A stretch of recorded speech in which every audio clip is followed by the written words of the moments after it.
The night sky burned with stars, cold and endless. A tiny pod, glowing like a falling ember, tore through the darkness. It crashed into a strange planet, sending dust and sparks into the air. The pod's door hissed open, and a girl stumbled out. Her name was Leela, 16 years old, with tangled brown hair and wide, scared eyes. Her clothes were torn, her hands shaking. She looked around, heart pounding. The ground was soft and purple, covered in glowing plants. Strange chirps and hums filled the air. This wasn't Earth. She didn't know where she was. Lila's breath caught as shadows moved in the distance. Alien voices, sharp and clicking, whispered from the dark. She froze, clutching her torn jacket. The voices grew louder, closer. Her eyes darted to the trees, their branches twisting like fingers. She wanted to run, but didn't know where to go. "Where am I?" she whispered, her voice small in the vast night. A soft glow appeared through the trees. Tall figures stepped forward, their skin blue and shimmering, their eyes glowing like tiny moons. Lila's stomach twisted. She backed away, tripping over a root. The figures stopped, their hands raised. One of them, a female with a kind face, spoke in a soft, humming voice. Lila didn't understand the words, but the tone felt gentle. The alien pointed to herself and said, "Zorak." She gestured to Lila, then to a path leading to a village of glowing huts. Lila hesitated, but her legs were weak, and the cold bit her skin. She nodded, following the Zoraks. The village was alive with light. Huts made of crystal hummed with energy. Other Zoraks stared at Lila, their glowing eyes curious but wary. The kind alien, who Lila learned was called Mira, led her to a warm hut. Inside, it smelled like sweet herbs. Mira gave her a soft blanket and a bowl of strange, warm soup. Lila sipped it, her hands shaking. The taste was odd but good. She wanted to feel safe, but something felt wrong. She didn't belong here. As Lila sat by the fire, flashes filled her mind. A human face, smiling. A warm house with wooden floors. Laughter. Then nothing. The memories slipped away like water. She rubbed her temples, confused. Why couldn't she remember? Where was her home? Mira watched her, tilting her head. "Rest," Mira said, her voice gentle but strange. Lila nodded, but her heart raced.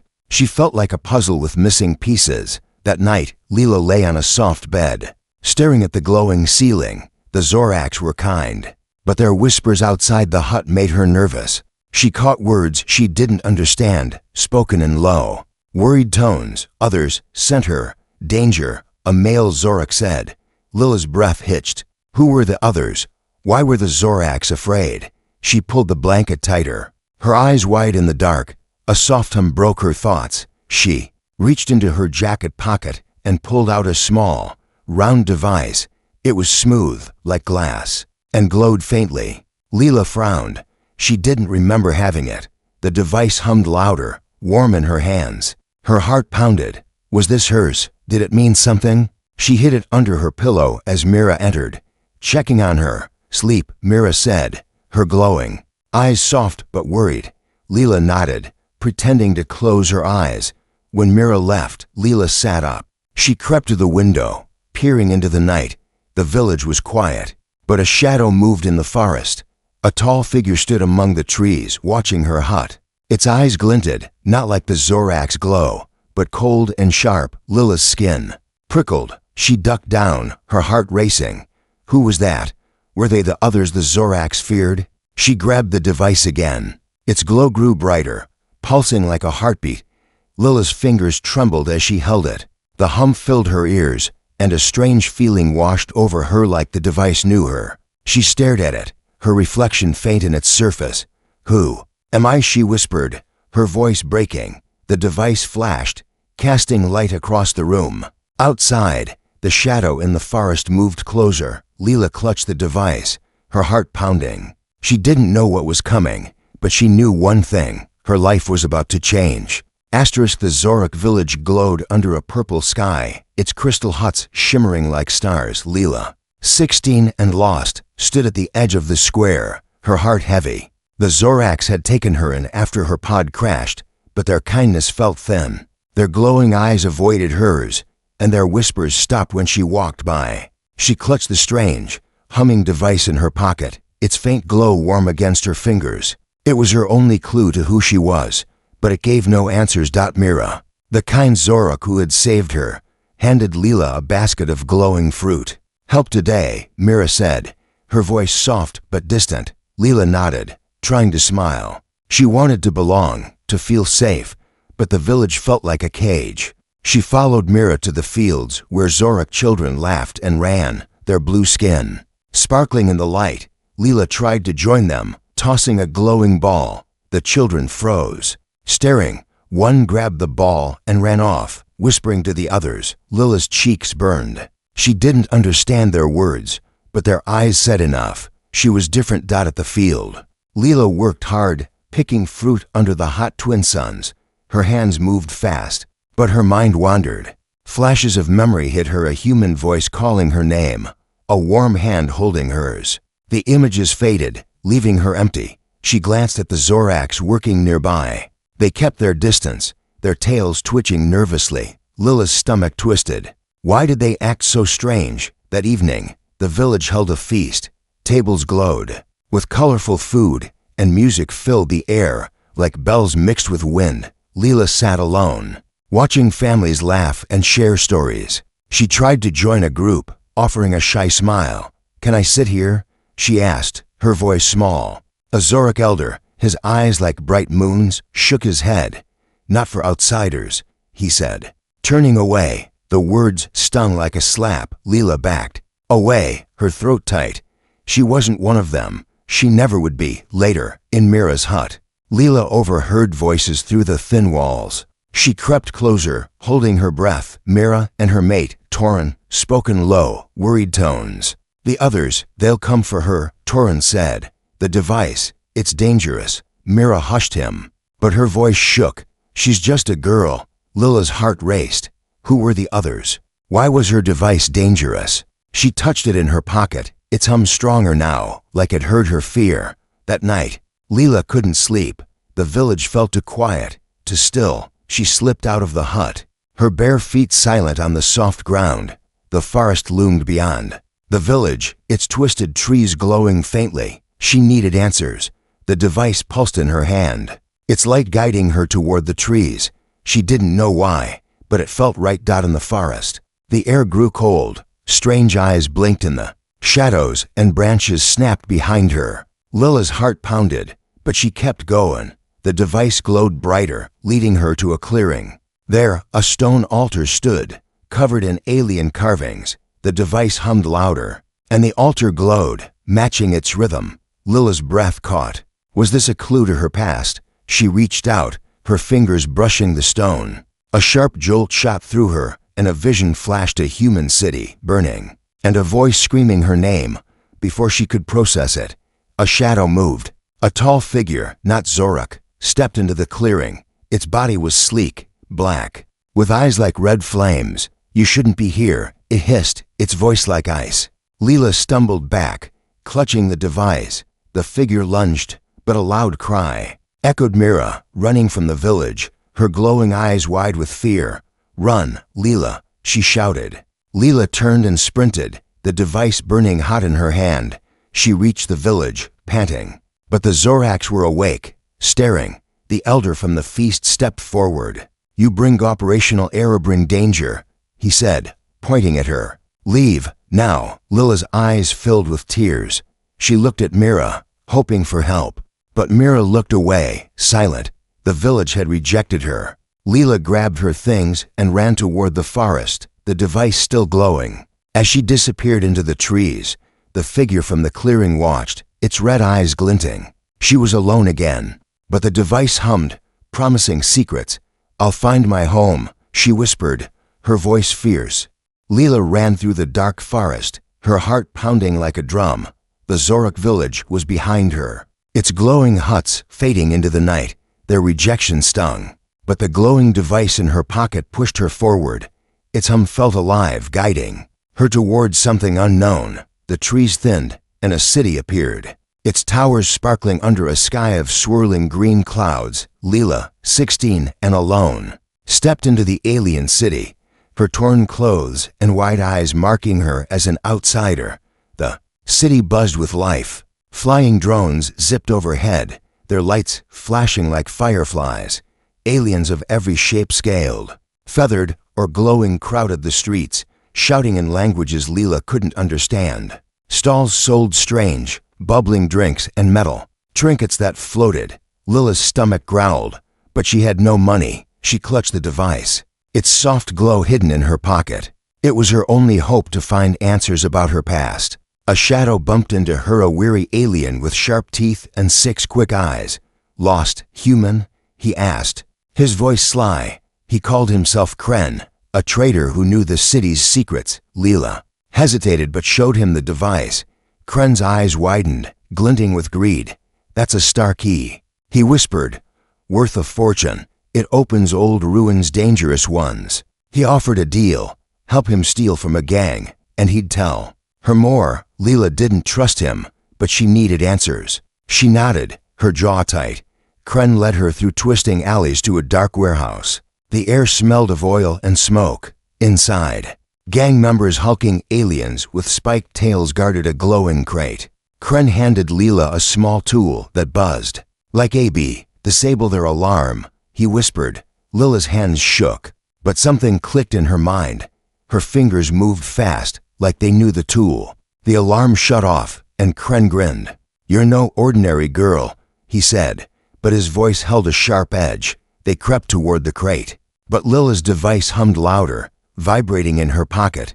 The gang noticed, their spiked tails twitching. "Intruders," one roared. Lila's heart raced, but her body moved on its own.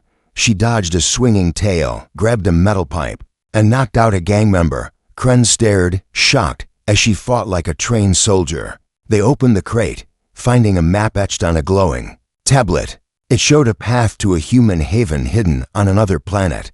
Lila's breath caught. Was this her home? Kren's grin faded. He snatched the device from her pocket, his 6 eyes gleaming. "This is mine now," he hissed, bolting for the exit. Lila's anger flared. She chased him, weaving through the gang's attacks. In a narrow alley, she tackled Kren, pinning him down. "Give it back," she growled. Kren laughed, but his laugh turned to a yelp as Leela twisted his arm. She grabbed the device, its glow brighter now, and ran as gang shouts echoed behind her. Leela hid in a crowded market, panting. The map's coordinates burned in her mind, a chance to find humans like her. But the device hummed, and a new vision hit her.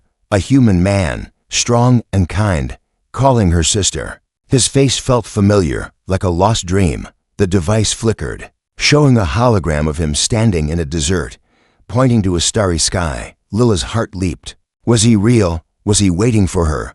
Before she could think, city guards appeared, their armor clanking. "Human, stop," they shouted, their weapons glowing red. Leela ran, clutching the device and map. The streets blurred as drones chased her, their lights blinding. She ducked into a dark tunnel, her breath ragged. The device pulsed, its light steady like a heartbeat. Leela pressed it to her chest, whispering, "Show me the way." The hologram flickered again, showing the man's face, then new coordinates, a planet far away. The tunnel shook as guards closed in. Lila's eyes burned with tears, but her voice was steady. "I'm coming," she said to the hologram, her words fierce. The episode ended with her sprinting into the dark, the device glowing like a star, promising answers but surrounded by danger. Lila's boots crunched on the rocky ground as she fled the alien city, the glowing map tablet tucked under her arm. The device in her pocket hummed, its light faint but steady, like a friend urging her on. The green sky planet was behind her now, its drones and guards lost in the distance. The map pointed to a canyon on a nearby moon, a place called the Human Haven. Leela, 16 and alone, clung to hope. Maybe there, she'd find her home. She stole a small ship from a junkyard, its engines coughing, but working. The flight was rough, the moon's red storms shaking the ship. Leela gripped the controls, her heart racing. The device pulsed, showing the hologram of the man who called her sister. His face, strong and kind, gave her courage. She landed in a narrow canyon, its walls glowing with strange Golden veins. Hidden in the shadows was a gate, carved with human symbols. Lila's breath caught. This felt right. The gate creaked open, and humans appeared tough, weathered, with wary eyes. They wore patched clothes and carried old weapons. A woman with short hair aimed a blaster at Lila. "Who are you?" she demanded. Lila raised her hands, showing the hologram. "I'm looking for him," she said, her voice shaking. The woman's eyes widened. "Jackson's sister," she whispered. The group murmured. Lowering their weapons, they led her inside, to a hidden colony carved into the canyon. The colony was alive, but small. Caves glowed with lanterns, and children ran between metal huts. Lila's heart ached. She'd never seen so many humans, but their stares were cold, suspicious. Jackson, the man from the hologram, stepped forward. He was tall, with dark hair, and eyes like hers. "Lila," he said, his voice breaking. He hugged her, and Lila froze, torn between hope and fear. Was he really her brother? Her memories were still blank. Jackson took her to a quiet cave, explaining her past. "You were taken as a kid," he said. "Aliens trained you as a spy. That device, it's a key to a weapon one that could destroy worlds." Lila's stomach twisted. She looked at the device. Its glow dim now. "Why me?" she asked. Jackson's face darkened. They wanted a human they could control. He showed her old photos. Lila as a child, laughing with him. Tears stung her eyes. This was real, but it felt so far away. The colony was on edge. Alien bounty hunters were coming, drawn by the device. Jackson trained Lila to fight, teaching her to use a blaster. Her hands moved fast, like they remembered. "You're a natural," Jackson said, proud but worried. Lila wanted to trust him, but doubt lingered. Everyone here looked at her like she was trouble. She trained harder, wanting to prove she belonged. That night, alarms screamed. Bounty hunters attacked, their ships roaring over the canyon. The colony fought back, blasters flashing in the dark. Lila ran to the front, her heart pounding. A child screamed, trapped under rubble. Lila didn't think. She sprinted through laser fire, lifting the rocks. The child clung to her, safe. The humans stared, their cold eyes softening. Lila felt a spark of hope. Maybe she could belong here. But the device hummed, loud and urgent. It glowed, showing new coordinates, a planet far away. Lila's chest tightened. The bounty hunters wanted the device, and staying would bring more danger. She looked at Jackson, his face torn. "You have to go," he said, his voice heavy. "Keep them safe." Lila nodded, tears falling. She didn't want to leave, not now. But the colony's safety came first. She grabbed a small ship, the map tablet in hand. As she climbed in, the device flashed, showing a new vision. A green planet, a warm house, and a voice calling her name. Lila's heart raced. Was that home? The ship's engines roared, and she lifted off, the canyon shrinking below. Bounty hunter ships chased her, their lights cutting through the storm. Lila gripped the device, its glow her only guide. "I'll find you," she whispered, to Jackson, to her past, to the home she didn't know. The episode ended with her ship vanishing into the stars, hunters closing in, the device pulsing like a heartbeat. Lila's stolen ship rattled through space, its engines coughing as it plunged toward a desert planet. The device in her pocket glowed faintly, its coordinates pointing to this dusty world. The map tablet from the human colony lay beside her, showing a path to the Earth Gate, a portal to her home world. Lila, 16 and driven, gripped the controls, her heart pounding. The bounty hunter's ships were still out there, chasing her. A storm loomed ahead, red and swirling, swallowing her ship. A loud crunch shook the cabin, and everything went dark. She woke in a crash site, sand stinging her face. The ship was wrecked, half buried in dunes. Lila coughed, checking the device. It still hummed, unharmed. The desert stretched endless, its twin suns blazing. Strange, spiked plants glowed faintly, and distant roars echoed. Lila's throat burned, her water gone. She tucked the map and device into her jacket. Starting to walk, the device pulsed, urging her forward, but the heat made her dizzy. Hours later, Lila stumbled, her legs weak. A shadow moved, a human, cloaked in rags, with sharp green eyes. "You're lost," he said, his voice rough but kind. He called himself Taran, a scavenger surviving alone. He offered her water, his hands calloused but gentle. Leela hesitated but drank. Her trust then after Kren's betrayal. Taran saw the device and frowned. "That's trouble," he said. "It's a star key, tied to the Earth Gate, Lila's." Eyes widened. "You know it?" Taran nodded, pointing to the horizon. "It's real, but it's far. And dangerous." They trekked together, Taran teaching her to avoid glowing scorpions and sand traps. Leela shared her story, her lost memories. The Zorax, the human colony. Taran listened, his face soft. "I lost my home, too," he said, staring at the stars. "Earth's just a story to me." Leela felt a spark of connection. They weren't so different. The device hummed, showing a vision, a warm house, a family. Laughing, Lila's heart ached. Was that her past? Night fell, cold and sharp. A sandstorm roared, forcing them into a cave. Taran built a small fire, its light dancing on the walls. Leela held the device, its glow stronger now. "Why does it show me things?" she asked. Taran shrugged. "It's old tech, maybe human. It knows you." His words stirred hope, but also fear. What if the device led to more danger? A low growl broke the silence. Outside, bounty hunters landed, their ships kicking up sand. Taran pulled Leela deeper into the cave. "They're after your key," he whispered. The hunters scaled aliens with red eyes scanned the dunes, their weapons humming. Lila's heart raced. She clutched the device, its light betraying their hiding spot. Taran grabbed her hand. "Run." They sprinted through tunnels, the hunters' footsteps close. The tunnels opened to a vast ruin, its stones carved with human symbols. The device burned hot, guiding Leela to a platform. It glowed, and the map tablet beeped, showing the Earth Gate's location, a shimmering arch in the distance. Lila's breath caught. It was real, but the hunters burst in, firing lasers. Taran shoved Leela behind a pillar, taking a hit to his arm. He groaned but kept moving, pulling her toward the arch. Lila's device flared, its light blinding. The arch hummed, a portal flickering open, showing a green planet beyond. "That's Earth," Leela gasped.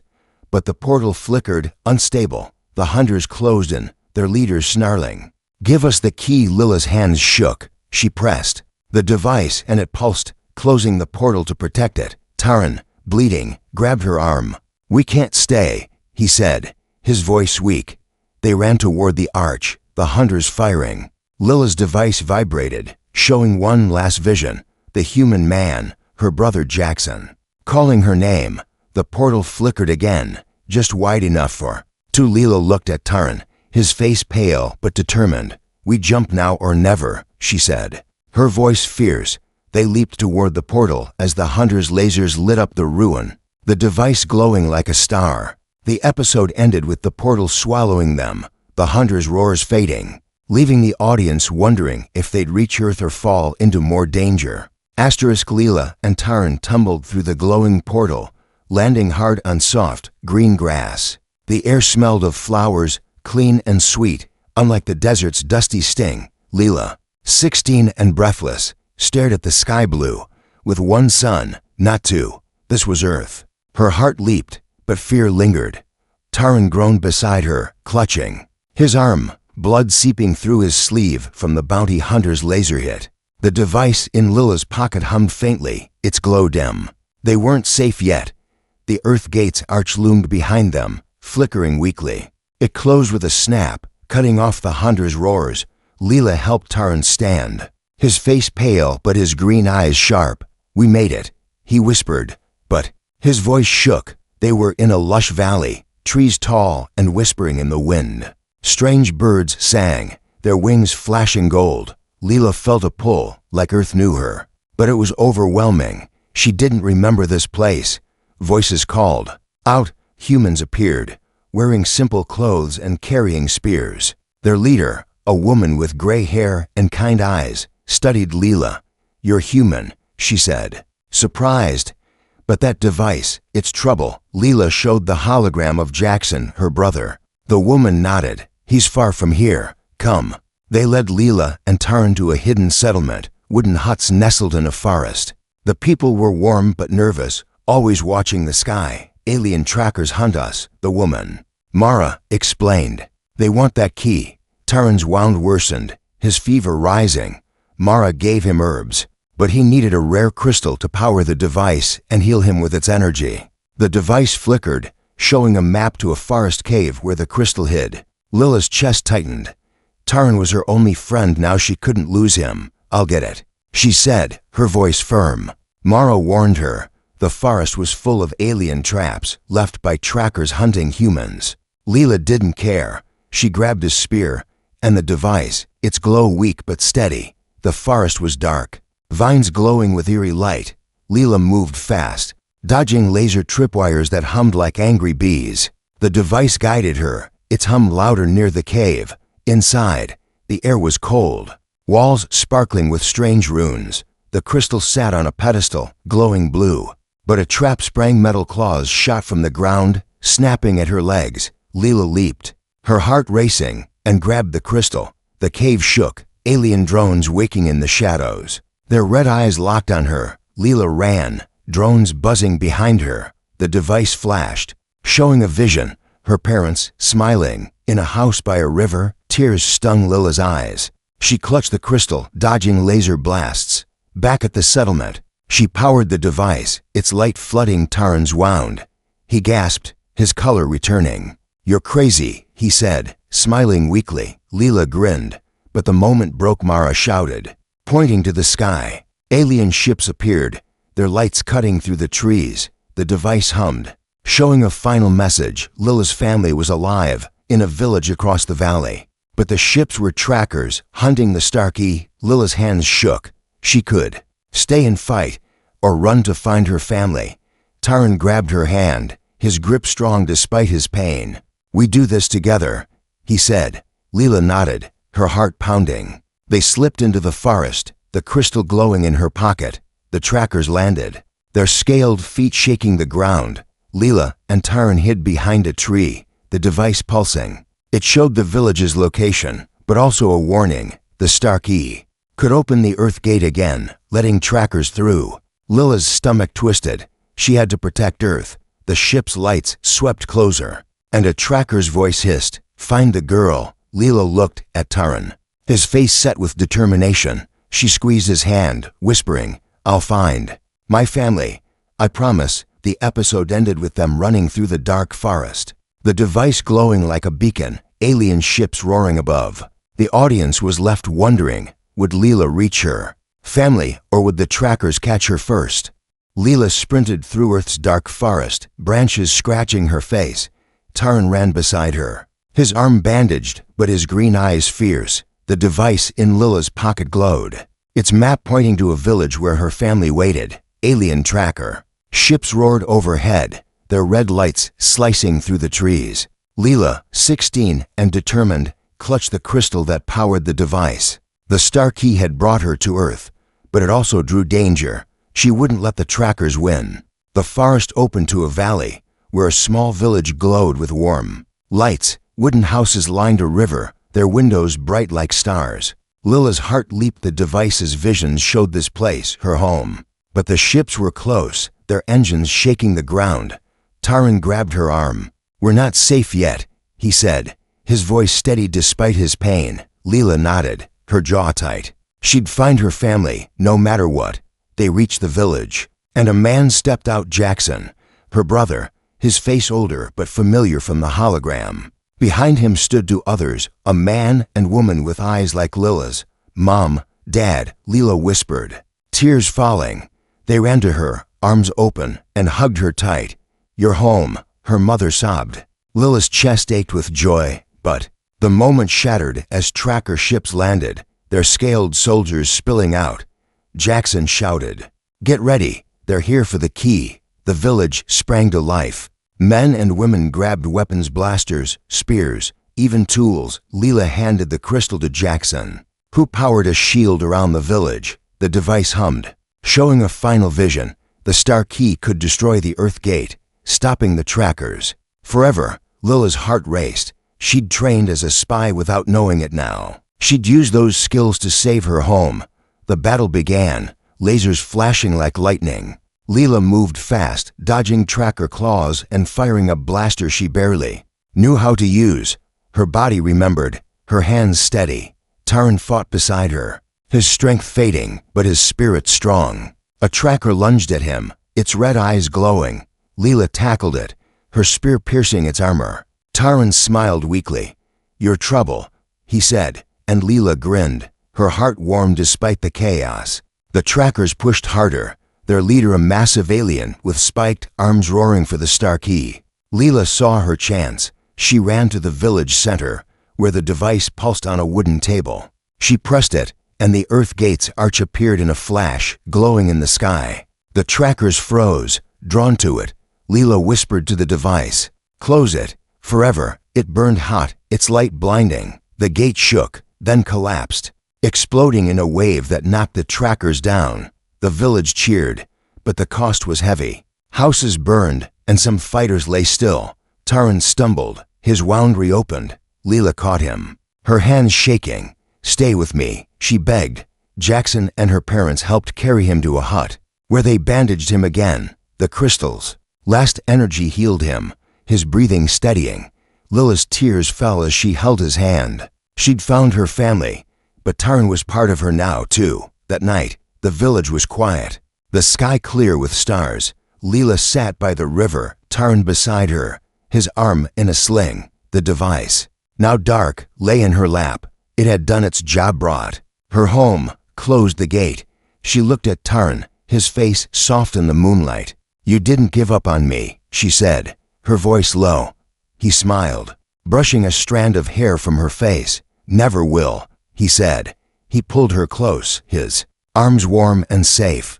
Leela leaned into him, her heart full for the first time. She looked at the stars, no longer a stranger to this world. Her parents' laughter echoed from the village. Jackson's voice calling her for dinner. The trackers were gone, the device silent. Leela took Taryn's hand, her smile bright. "I'm home," she whispered, her words carrying hope. The episode ended with them sitting together, the river sparkling, the stars above promising peace.